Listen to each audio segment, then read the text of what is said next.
सच्ची बात यह है कि जिंदगी में हम जिस माहौल में रह रहे होते हैं, जो काम कर रहे होते हैं, जिन मसरूफियात में होते हैं, कितनी बार ऐसा होता है कि इंसान के जहन में ये ख्याल आता है कि मैं उस जगह पर नहीं हूं जिसके लिए मुझे पैदा किया गया, मैं राइट प्लेस पर नहीं हूं। जो काम इंसान कर रहा होता है, कितने लोग हैं जो अपनी जिंदगी में बहुत बड़ी अचीवमेंट हासिल करने के बावजूद डिप्रेशन का शिकार हो जाते हैं।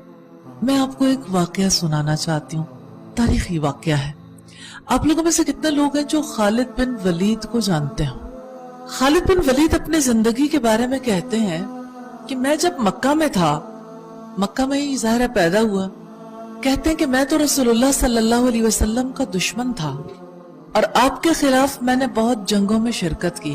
और आप सब जानते हैं कि ग़ज़वे उहद में जीती हुई बाजी मुसलमानों ने हारी थी, उसमें खालिद बिन वलीद का फहम था।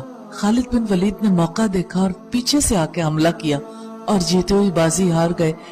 तो इस जीती हुई बाजी को हारने में जिसकी स्कीम ने काम किया था वो खालिद बिन वलीद थे। तो खालिद बिन वलीद दुश्मनी में किस मकाम पर पहुंचे हुए थे?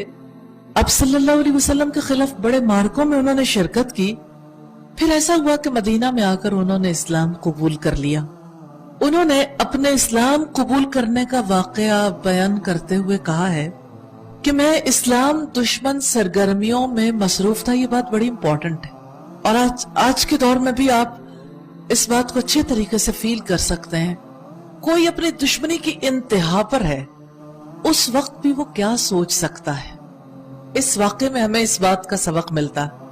कहते हैं कि मुझे बार बार एहसास होता था कि मैं अपने आप को गलत जगह पर रखे हुए हूं। इसमें नफ्सियाती हकीकत यह है कि हर इंसान को अल्लाह ताला ने दीन फितरत पर पैदा किया है।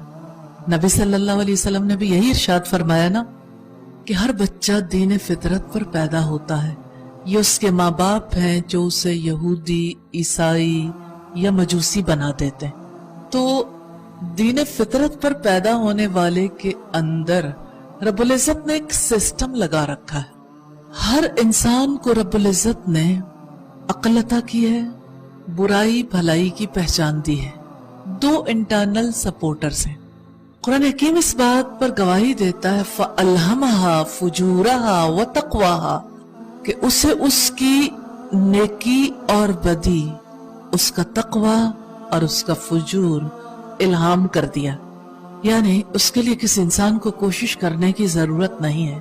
तक़वा और फुजूर पैदाइशी तौर पर अल्लाह रब्बुल इज़्ज़त ने हमारे अंदर रख दिया।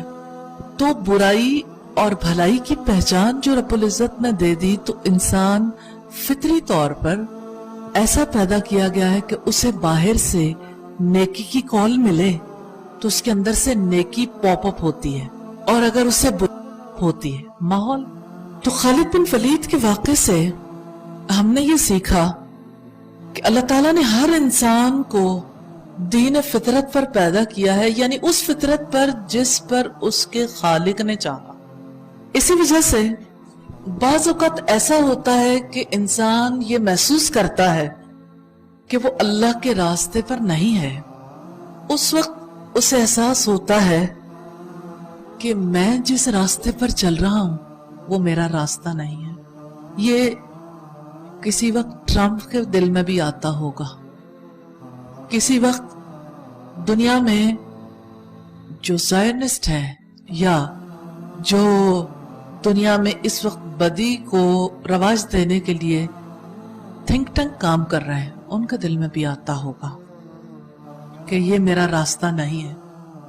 लेकिन इंसान अंदर से उठने वाली आवाज को दबा देता है।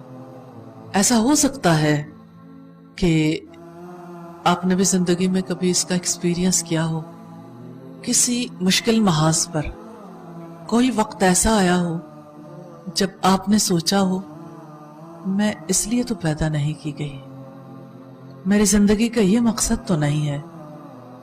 क्या मेरी सारी सलाहियतें, कुव्वतें, मेरा वक्त اسی مقصد کے لیے تھا کہ میں یہ ڈگری کر لیتی یا میں یہ جاب کر لیتی, میں یہ بزنس کر لیتی. بھائی کرتے رہیں, لیکن زندگی کس لیے ہے؟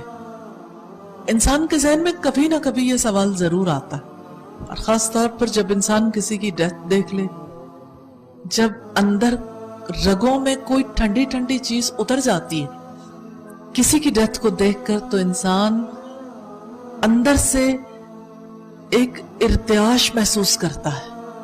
اس وقت اسے احساس ہوتا ہے کہ جو کچھ زندگی میں ہے اس کی کوئی حقیقت نہیں ہے.